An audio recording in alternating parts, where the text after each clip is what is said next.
पद्या, अरे पद्या, पद्या, अरे पद्या, काय रे गाढवा, काम सुटले का तुझे? साहेबा, 4 वेळा हात मागून देखील ओपले नाहीस. बजावून ठेवतो तुम्हाला माझे काम. माणसाच्या कानापुढे तोकड्या दिसत नाही का तुम्हाला? पुढे झाला शहाणपणा. आणि काय रे, माझ्या बुटाला अजून पॉलिश करून ठेवलं नाही. बुटासनी, तुमच्या बुटासनी, तुमच्या बुटासनी आणि सुटासनी पॉलिश नाही करणार. इथं काम करून करून माझं कंबर दुखतंय. जर का मी जाग्यावर पडलो तर स्वर्गात माझा बायला मला बघा. नोकर माणसाला जास्त बोलू नये. पाहुण्यानं बी नोकर माणसं जास्त हुकूमत गाजवू नये. या घरचा नोकर आम्ही. तुमच्या दारातला हाडं तगडा कुत्रा समजला. कोणाबरोबर बोलतोयस तू? पाहुणचार कसं खायला कळत नाही अशा माणसाबरोबर. रंगणातला सांगणा पुढे थोबाड रगून टाकेल तुझ्या. काय तुमची रंगबदली साधे कमी करीन होय. माझ्यावर आधी करणार. तशी येळ आली तर लाटावी झाली. फार मस्ती चढली तुला. कुस्ती कुस्ती खेळा माझ्या सगळं खेळा बघ. काय होईल? बेकार बोडून ठेव कायमचं. पुरे झाला तुझा शहाणपणा. मोकाट्याने सांगितलेलं काम कर. तुमचं काय, तुमच्या बाळाचा नोकर आहे ना? बापाचा नसलास तरी मित्राचा तरी आहेस ना. म्हणून म्हणतो ज्याचं आण खातोय त्याची चाकरी करी मी. तुमच्यासारख्या पाहुण्याची थुंकी ठेवायला नाही जमायचं मला. शेजा कोणी मी शेजा असं. रंगनाथ, अरे हे रंगनाथ. आलो आलो. धनी साहेबांनी हाक मारल्या तरी मी माझा शब्द मागे घेणार नाही. म्हणजे ना, देवाच्या देवाला बी न भिणारा माणूस आहे ना. थांब, मानेवर पाय ठेवूनच तुझं थोबाड करून टाकतो. मान वाकली तरी बी बुटाची पालिश करणार नाही. म्हणजे ना, बरोबर देवाचा बाले तरी बी ना. काय म्हणतोस नागेश? हा तुझा नोकर फार चढेल बनलाय. का काय झालं? बुटाला पॉलिश कर म्हटलं तर मला 4 गोष्टी शिकवायला लागला. पद्या, खरं आहे काय? जा मुकाट्याने बुटानं पॉलिश कर. नाही बा, माझ्या बाच्या नाही ओढणार नाही. चाकरी भाकरी खातो तुमच्या तेव्हा चाकरी तुमची करेल. माझं काय चुकलं असं तर तुमची वाण आणि माझं तोंड. जा चालता होईल.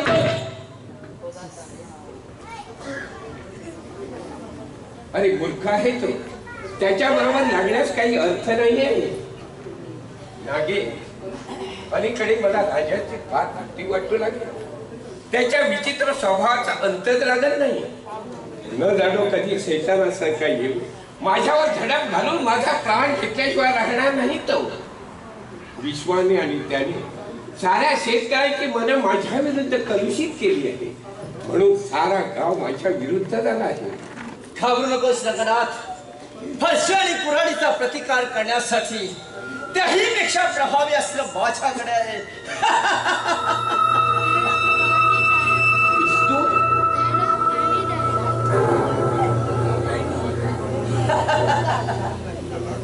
तुझा लाख मुलाचा जीव वाचवण्यासाठी प्रभावी अस्त्र. कुठून आणलंस तू? बंडखोर शेतकऱ्यापासून तुझा बचाव करण्यासाठी मुद्दाम खरेदी केला आहे मी. त्याचा उपयोग योग्य वेळी करायचा. संरक्षणार्थ तुझ्या जवळ ठेवायला काहीच हरकत नाही. हे पहा, राजाला शेतात पाऊल टाकू देऊ नकोस. आणि जर का तो जास्त वटवट करू लागला तर या भिस्तुलानं त्याचा जीव घे. फक्त सावरायचा अवकाश. पण नागेश, विचार करण्याची ही वेळ नव्हे. अरे हो, पण चंद्रानं सांगितलेल्या पैशाचं काय केलंस? किती पैसे हवेत ते? 5 ते 10 हजार रुपये लागतील. हरकत नाही. आज टेबलाच्या खणात चावी आहे, ती घे आणि तिजोरीतून पैसे काढून घे. अच्छा, पण तू कधी भेटशील तिला? संध्याकाळी भेटेल म्हणावं. ओके.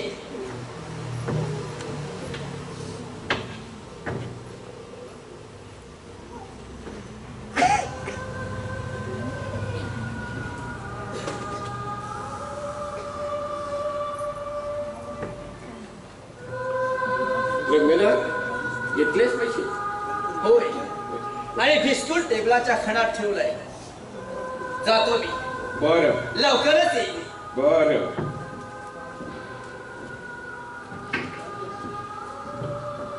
राजा राजा राजा ध्यानी म्हणी स्वप्नी राजा दिसतोय मला. राजा स्वतःला गावचा राजा समजतो आणि सारे शेतकरी त्याला राजा समजून त्याची प्रजा बनली आहे. राजाची आज्ञा म्हणजे पट्ट्या फळाची आज्ञा. पण त्याच्या प्रत्येक शब्दाला गावकरी मान का चुकवतात? विश्वला तो तर साऱ्या गावचा नाच होऊन बसला आहे. त्या दोघा भावांनी कोणती जादू या गावावर केली आहे म्हणून सारा गाव माझ्यावर विसरला आहे. काहीच कळत नाही. काहीच कळत नाही. काहीच कळत नाही. दादा, काय दादा असा विचार करू नका. कशाला हलमरतेस मला? यापुढे माझ्या म्हणण्याप्रमाणे वागण्याची तयारी असेल तर मला यापुढे हाक मार दादा म्हणून. अरे पण तुझा माझ्यावर राग का? असा कोणता गुन्हा घडलाय माझ्या हातून? गुन्हा आणि पुरावा दोन्ही गोष्टी पूर्णपणे अवगत आहेत मला. आणि त्या न समजण्या इतका मूर्ख नाही मी. समजलं? जो गावातील साधारण शेतकऱ्याच्या मनावर माझ्याबद्दल विष पेरून मला धुळीला मिळवण्याचा प्रयत्न करतो त्या बदमाश विषाबरोबर तू संबंध ठेवतेस. त्या दिवशी तुला तो बजावला असताना सुद्धा मूळ पदावर जाऊन माझा अपमान करतेस. काय वेळ भरले तुझ्या डोक्यात ना हेच कळत नाहीये मला. हे तुला कसं कळणार? कारण त्या हरामखोराचं वेळ तुझ्या डोक्यात भरलं आहे ना. कुशाल त्या विषाबरोबर भटकते, हसते, चिदरते. तुला काही लाज लज्जा वगैरे आहे की नाही? विश्वा कुणी परका आहे का? आणि मी म्हणते एखाद्या आवडत्या व्यक्तीबरोबर बोलणं, त्याच्याबरोबर मन मोकळेपणानं फिरणं यात कसलं आलंय पा? तत्वज्ञानाच्या गोष्टी मला शिकवू नकोस. जे शेतकरी सुतासारखे सरळ वागायचे, ज्याने मग त्याचं धान्य घातल्यानंतर कधी त्याला पोट पावतीची जरुरी भासली नाही, ते शेतकरी आज कायदेशीरपणे चळवळ करू लागले. आणि या सर्वाला कारणीभूत कोण असेल तर तो तुझा विषा. म्हणून म्हणतो तुला त्याचा कायमचा त्याग करायला हवा. जीवनात हद्दपार करायला हवं. असं माझ्या हातून कसं होईल रे दादा? चालत पाहिजे. वायफळ बडबड आवडत नाही हे मला. नाही नाही रे, ते शक्य होणार नाही. कदापिही शक्य होणार नाही. माझ्या शब्दाबाहेर केलेली कोणती गोष्ट मला सहन होणार नाही. विश्वाचा संबंध तोडला नाही तर तुला या घरात राहता येणार नाही हे पक्क लक्षात ठेव. पण दादा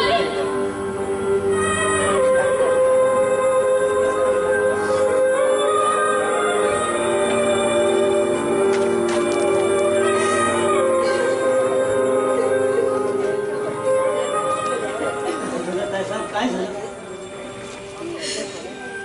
काही नाही रे पदू, माझ्या दुर्दैवाचा खेळ सुरू झालाय. तरी आपण बोलले ना तुम्हाला. पदू मला आता हे चिडच नको आहे. वाईट वाटून घेऊ नका पैसा. काय करू पदू, काय करू? गेल्या 2 महिन्यात दादाला किती छळ चालवला. मला नाही हे सहन होत या यातना. या समजा गोष्टीला धनी साहेबाचा दोस्त तो आग लागा कारणीभूत आहे. खरं सांगतो तुम्हाला, त्याची नख जीवाची असं तर त्याला झाडावर उलटा टाकून गरा फिरवाया. त्या बिगत तो वटणीवर यायचा नाही. अरे दुसऱ्याला दोष देऊन काय फायदा? माझीच कर्मगती फिरली, दुसरं काय? हो, असं म्हणून नाही चालायचं. एकदा का त्या नागेश्वरला त्या बोक्या संध्याच्या घरातून हाकलून लावला की सगळं कसं ठीक होईल, एकदम ओके. दादा पूर्वी किती प्रेमळपणानं वागायचं रे. पण अलीकडे त्या बेडानं त्यांच्यावर तू केलेलं दिसतंय. मला ठाऊक आहे रे पदू, सारं काही ठाऊक आहे. आई बाबा असताना किती सुखी असायचे. पण आता कोण आहे माझ्याकडे सहानुभूतीनं पाहणार?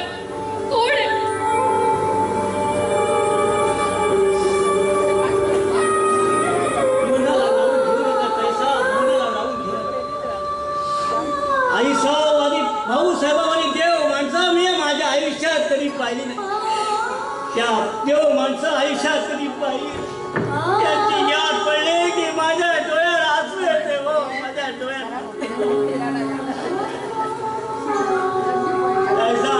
कैसा विसरून जा त्या माणसात नाही, विसरून जा. त्याला विसरण्यापेक्षा आई बाबांनी जर मला स्वर्गात बोलावून घेतलं ना तर फार बरं होईल. असं सुटेल ती एकदाची. असं वंगा बोलू नका साहेब, असं वंगा बोलू नका. आता या जाचातून सुटण्याचा दुसरा काही मार्ग आहे का पदू? मी म्हणजे दादाला कसपट असं मलाच वाटते. आणि मी असं ऐकलंय की दादा हल्ली त्या चंद्रा नाईकच्या घरी जाऊ लागलाय. खरी हाही बातमी. रामखोर नागेश्वरांनी धनी साहेबांची शेण खावा शिकाली आणि शोका बी खातो. दोघं बी एका ताटात जेवत्या आणि खतखट खात्या. असल्या धन्यापासून आता कोण परावृत्त करेल दादाला? अरे नागेश रावांबद्दल त्याला काही सांगायला गेलं तर उलट त्याचेच पुढे अधिक शब्द मला ऐकावे लागतात. हो, त्या नागेशरावांनी नुसता लाड आणि बत्ता बुक्की द्यावी. त्या बिगा तो वटणीवर यायचा नाही. ते काही असू दे रे, पण दादाच्या या मूर्खपणाचं प्रायश्चित्त मात्र मला भोगावं लागतं. ते म्हणजे शॅम्पलच आहे. आता आणखीन काय केलं त्यानं? लहर आली की मला विचारतो काय तुझे काय साहेब काय करतात. मग तू काय सांगतोस? तुझ्या नावाने खडं फोडत्या. खरं असं सांगतोस? मग मी भितो काय त्यासनी? त्याचं फळ बघा. तो काय गावचा सरपंच आहे, स्वतःला मात्र बाजीरावचा बेटा समजतो. एक दिवस त्याला ठासून विचारतो विजाशी करायला हे काय तुझ्या बाचं घर आहे? विचारू का? नको विचारणार. जर का तोंडाला तोंड दिलं तर त्याच्या टकुऱ्यातून लाल पाणी काढल्या बिघायला राहणार नाही. अरे तुला काय करायचंय? पण तुला तर त्याच्यापासून काही त्रास होत नाही ना? तर रोज सकाळी उठून मला बुटाला पालिश करायला सांगतो. म्या माझ्या पायाच्या डोसक्याला काही मालिश केलं नाही, त्याच्या बुटाला पालिश करू. शिल्पा कोण? काका? अहो या असं पुढे या ना. बसा. नको मी खालीच बसतो. अहो काय झालं वर बसायला? बसा ना, बसा. म्या बी बसतो कवा कवा. कोण काय तुम्हाला बोलतो ना तेच म्या बसतो. तसं नाही, माझी तेवढी योग्यता नाही. बरं चाललंय ना काका? हो, ईश्वर कृपेने आतापर्यंत ठीक झालं एवढं मात्र. काका किती दिवसांनी आला सा? तेव्हा आल्यासारखं लग्नाचं पक्क करून टाका. कुणाच्या लग्नाचं? अजब बसलेल्या का माणसाच्या? माझ्या काही लक्षात आलं नाही. हेच ते माणूस आहे, लग्नाला तयार आहे. हा पदू, आमच्या ताईसाहेबाचा राग पक्षी नाकाच्या शेंड्यावर ठेवलेला असतो. अशी रागाने उठून कुठं चाललीस? ईश्वा भाऊकडं. हो विश्वाकडे. मग जावं की येतं कसं काय सांगतो? जावा म्हणतो ना. जाईन नाही तर राहील. तुला काय करायचंय? दोघांचं लगीन जमलं नाही तर मटण वड्यावर ताव मारायला मिळणार नाही, त्याचीच काळजी पडली हो, मला. असं होईल खरं. हो, होईल. पदू काय हुकुम आहे त्याचा? मांडव घालू की वाजव त्याचे बोलावणं पाठवू? सांगा. तू नको रे तिची सट्टा करू. ताई साहेबाचा थट्टा करण्याचा पूर्ण अधिकार आहे मला. हाड आणि हाड 16 वर्ष ज्या घरामध्ये चाकरी करतोय ना, आता लहानाचा मोठा झाला. आता लगीन करायचं वय झालं. म्हणूनच काडी एवढी अक्कल नाही. आणि की नाही काका, हा लग्न कुणाबरोबर करणार आहे ठाऊक आहे का? कुणाबरोबर? त्या जानू तात्यांच्या पंडी बरोबर. होय काय रे बधू? नाही कशात काय बी नाही. पण काकानू अर्ध लगीन जमतंय. ते कसं काय? हो, पंडित पसंत आहे मला, पण तिनं मला पसंत करायला नको. आणि तिला नाही पसंत केलं तर? मटण वडे खायला मिळणार नाही. हो, एवढं मात्र होईल तर. पंडी ऐवजी ना एखादी भाळसा भावानी त्याच्या गळ्यात पडली पाहिजे. म्हणजे तिच्या हातचा मार खाता खाता पळता थोडी होईल याला. तो प्रसंग माझ्यावर नाही येणार, तुमच्यावर येणार. विश्वा भावना बरोबर शिकवून ठेवतो. तुम्ही पाठीत ते लावून ठेवा. आता इथून जातोस की तुझीच पाठ शेकू? हा? बरं बुवा जातो. काय करणार, ताई साहेबांचा हुकूम हा. पण काका लवकरच विश्वाभाऊचा ताई साहेबांचा जोडा जमून द्या. त्यासनी वरातीचा घोडा धावा म्हणजे झालं. आणि काका आमचा जोड्या जमवण्यापूर्वी आधीचा पंडीचा, त्या रखमाबाईचा आणि या कट्ट्यावर हात ठेवून उभ्या असलेल्या काळ्या विठोबाचा जोडा जमला. म्हणजे पंढरची वारी करायला बरोबर.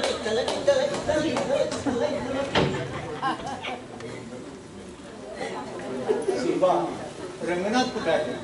माडीवर असेल. काही काम होतं का तुमचं? नाही, काम असं विशेष काही. त्या दिवशी रंगनाथचं आणि राजाचं कडाक्याचं भांडण झालं, त्याविषयी थोडं बोलायचं. मग बोलावू का दादाला? काही कामात असेल. खरं म्हणजे माझ्या राजाची चूक आहे. त्याने असं हात घाईवर यायला नको. पण दादा जर राजा भाऊला टाकून बोलला असेल तर त्यात राजा भाऊंचा तरी काय दोष? राजाने प्रत्येक गोष्ट रंगनाथच्या कलाने घ्यायला पाहिजे होती. पण तसं झालं.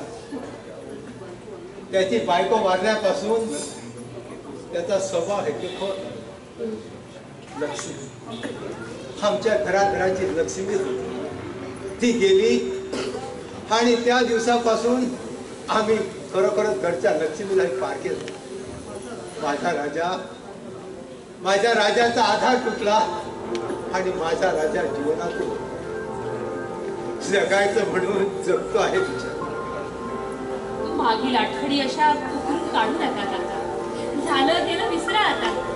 आता राजा भाऊचं दुसरं लग्न करून त्याचा दुसरा संसार थाटून द्या. कदाचित सुखी होतील ते. नाही, मी दुसरं लग्न करणार नाही अशी प्रतिज्ञा केली आहे माझ्या राजा. यापुढे विश्वाचा संसार तोच माझा संसार असं म्हणणं आहे. तर माझ्या विश्वाचा संसार थाटून माझ्या मनाची तृप्ती केली असती. पण काय काका? तुझ्या बरोबर त्याच्या लग्नाची गाठ बांधता येणार नाही पोरी मला. काका होय पोरी, वाईट वाटून देऊ नकोस. हे का गरीब शेतकऱ्याच्या अल्पशिक्षित मुलावर तुझ्यासारख्या सुशिक्षित आणि सावकाराच्या मुलीचं लग्न केलं तर हे जग छू करेल तुझ्या. आणि तुझ्यासारख्या देवतेची झालेली विटंबना मला पाहणार नाही. काही हरकत नाही. माझी निंदा जरी झाली ना तरी विश्वाबरोबर लग्न करण्याचा माझा निश्चय मात्र अढळ आहे. पोरी, वेडे पोरे, तुमच्या लग्नाला रंगनाची संमती मिळेल का? मी असं ऐकलं आहे, रंगनाथ तुझं लग्न त्याच्या मित्राबरोबर तुमच्याकडे आलेल्या पाहुण्याबरोबर करणार आहे म्हणून. नाही, असं होणं कदापिही शक्य नाही. विश्वा केलीच माझ्या हृदय मंदिरात दुसरा कुणालाही स्थान मिळणार नाही काका. आणि रंगनाथचं सक्तीनं तुझं लग्न त्याच्याबरोबर केलं तर तू काय करशील? लग्नमाळ गळ्यात पडण्यापूर्वी गळफास लावून घेईन मी. कोणी असे अभद्र बोलू नकोस. विश्वाबरोबर लग्न करून तू सुखी होणार नाही हे ठाऊक आहे मला. थोडीफार आमची शेती होती, तीही कर्जापोटी रंगनाथकडे गहाण ठेवून त्याचं खत पत्र करून आम्ही मोकळे झालो. मग त्याने शेती करीत होतो, ती रंगनाथ आमच्या अंगात काढून घेणार आहे. माझ्या मरणानंतर तरी 3-3.5 हात जमीन माझ्या वाट्याला येईल की नाही हे परमेश्वरा. असं काय बोलताय काका? मग काय, सतत संबंध दिवस शेतात राबणारा हा प्राणी शेतीची आठवण झाली की वेडा पिसावा. वाईट, मी माझ्या मागे माझ्या मुलांना काहीच मिळकत ठेवली नाही. जन्माला मी माझ्या जीवनाचं सार्थक घडवू शकलो नाही, तिथं कोणी मी माझ्या जीवनाचं काय सार्थक घडवलं? खरं सांगतो पोरी, खरं सांग.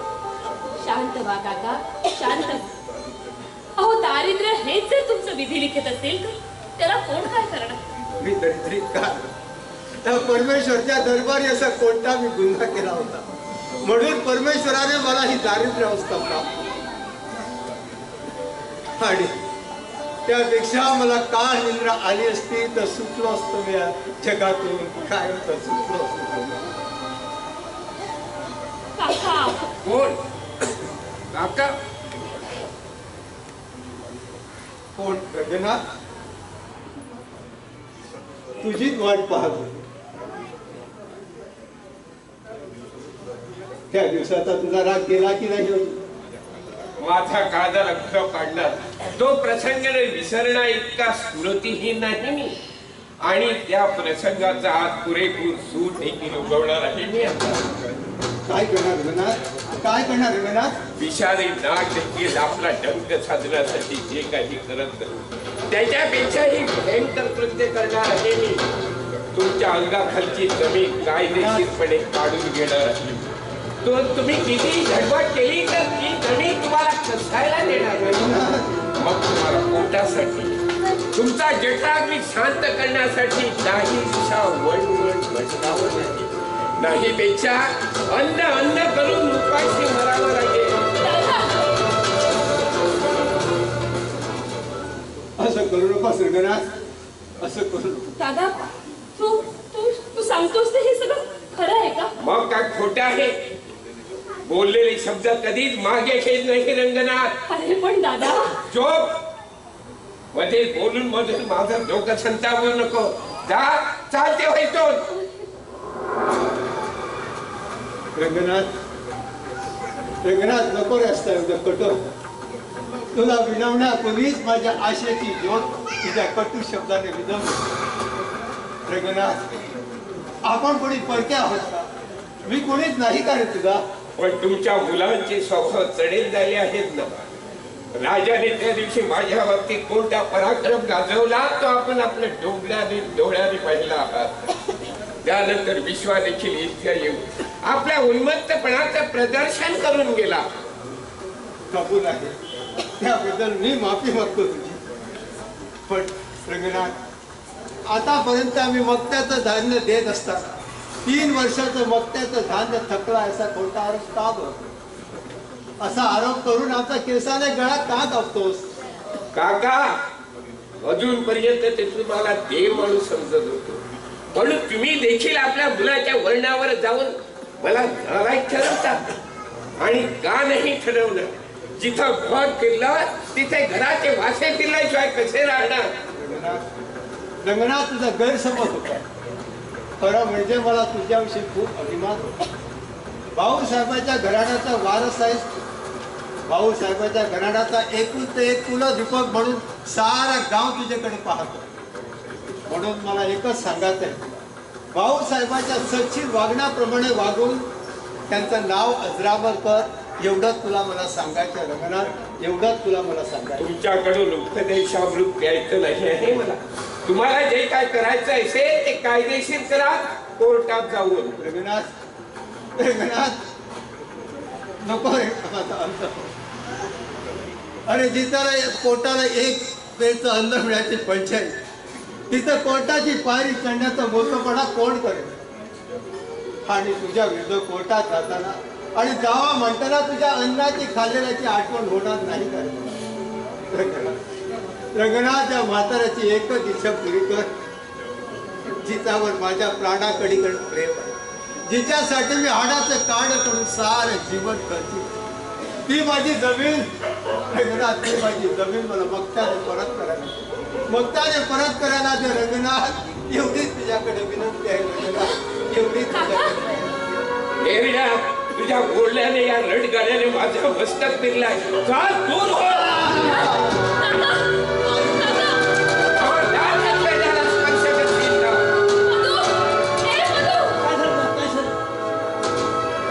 कशाला हात मारतेस त्या पद्याला? द्या मुकाट्याने मागं फिक आणि हा मुद्दा उचलून बोटीवर नेऊन ठेव. उचल म्हणतो ना.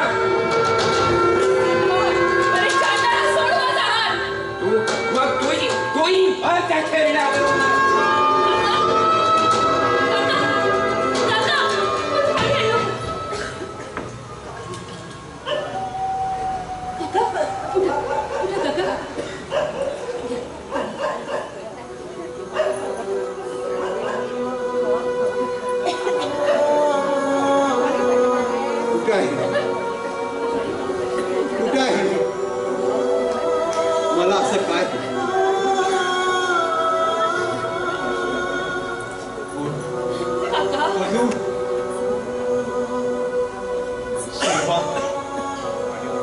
माझा राजा आणि विश्वापूजा गेला गेला माझ्या कानाचा सुट्टा गेला. काका प्रभा शोधून घ्या नाही चला काय म्हणतात पोरानं नाही जाता रे काका. कधी जाऊन हे काळोख पोरांना कसं दाखवू कसं चला मी तुम्हाला ती घरी पोचून येतो. हो, नीट सांभाळून नेलं त्याला पण. चला चला काका.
सुलभा डार्लिंग, दुनिया झुकती है लेकिन झुकाने वाला चाहिए. हे बघा, तुमची बडबड नकोय मला. दादा कुठे आहे? तो चंद्रा बरोबर रोमांस करण्यात रंग झालाय. हो, मग तुम्ही कशाला आला तिथं? तुम्ही सुद्धा त्याच्याबरोबर शेण खायला तिथंच राहायचं होतं ना. तुला माझ्या राणीला इच्छा सोडून मी तिथं जाऊ? शक्य नाही ते. हे बघ झालंय, रंगणात तिकडं रोमांस करतोय, आपण दोघं इथं रोमांस करायचं. कमान डार्लिंग, नागेश, आय से कमान.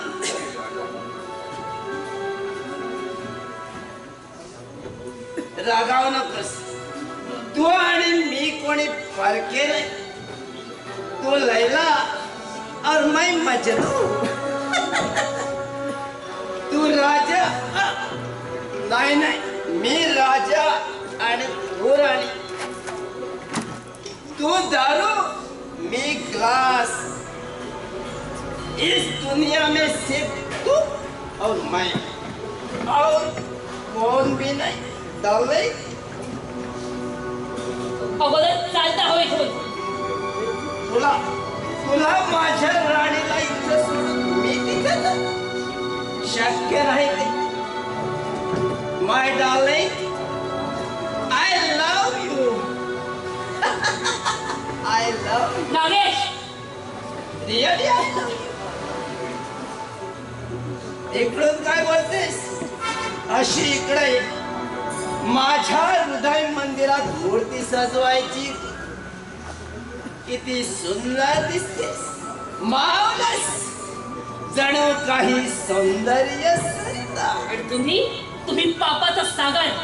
नो नो नो नो, प्रेमाचा सागर म्हण, प्रेमाचा बघा. सागर. दारूच्या नशेत काही वाटेल ते बनवू नका. घाबरू नकोस, तसा मी शुद्धीत आहे. पण तुझ्या सौंदर्याची नशा चढली मला. अमंगल बोलायचं असेल तर मुक्काट्याने चालते व्हा इथून. नो मंगल, मी तुझ्या प्रेमाचा मंगळ आहे. तू माझी स्वामिनी आहेस आणि मी तुझा दास. तू माझ्या सौंदर्याची देवता आहेस आणि मी तुझा पुजारी. तू हेमा मालिनी आहेस, मी Rajesh Khanna. No no no no, Dharmendra. बरीच मदत केली दिसते तुमची. देशच्या मैदानावर जाणाऱ्या घोड्यापेक्षाही पुढं. तू जर माझी झाली नाहीस तर मी तुला हसवीन, खेळवीन, कधी कधी रडवीन.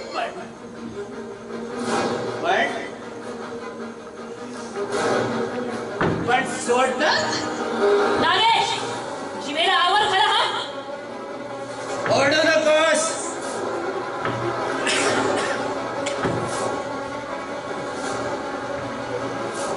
नाहीतर तुझा घसा कोरडा पडेल आणि मला त्यात दारू ओतावी लागेल. किती सुंदर आहे तुझ्या हात. नागेश, हात सोडा माझा. नाही, इम्पॉसिबल, क्वाइट इम्पॉसिबल. सोड म्हणते ना. नो नो, नाही सोडत. नागेश,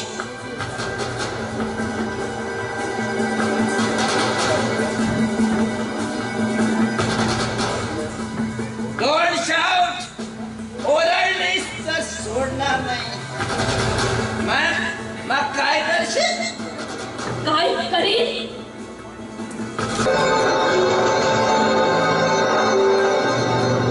कचऱ्याच्या पाण्याला नसलेली वरीला प्राशन करणारा नीचा आता डोळ्यावरची धुंदी उतरली का नाही? माझा अपमान, माय ग्रेट सन. आता अधिक बोलशील ना तर प्राणाला मोक्षील. जातीला स्त्री असले तरी विषारी नागिण आहे मी, नागिण. पण हा जरी साप तुला आता सहजासहजी सोडणार नाही. तू माझा जीव घेण्याबद्दल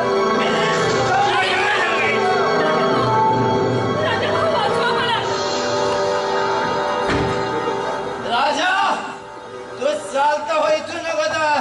तुला जिवंत सोडून चालता हो माझ्या बहिणीच्या शिलावर झडप घालणार सैताना तुझा आता प्राणच घेतो.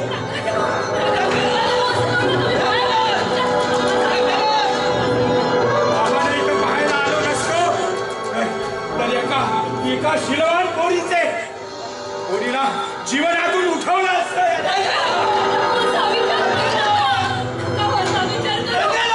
रंगनाथच काय प्रत्यक्ष ब्रह्मदेव जरी स्वर्गातून खाली उतरला तरी आता तुझी रवानगी स्वर्गातच करतो.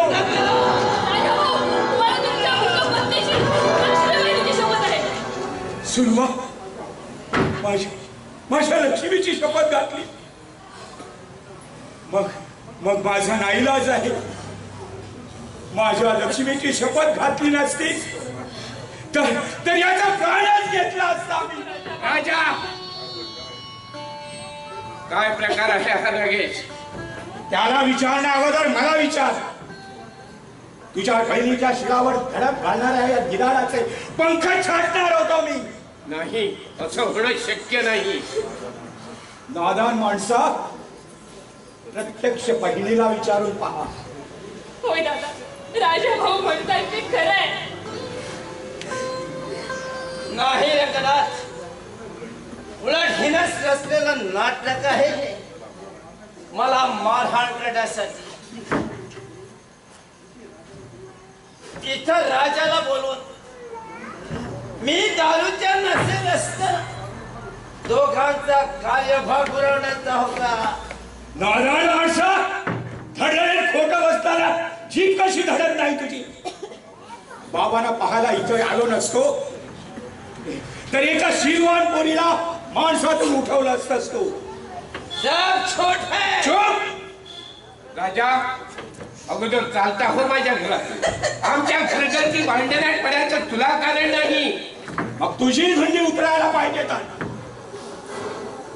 राजा भाऊ, माझ्या शब्दाकरता या क्षणाला तुम्ही इथून जा.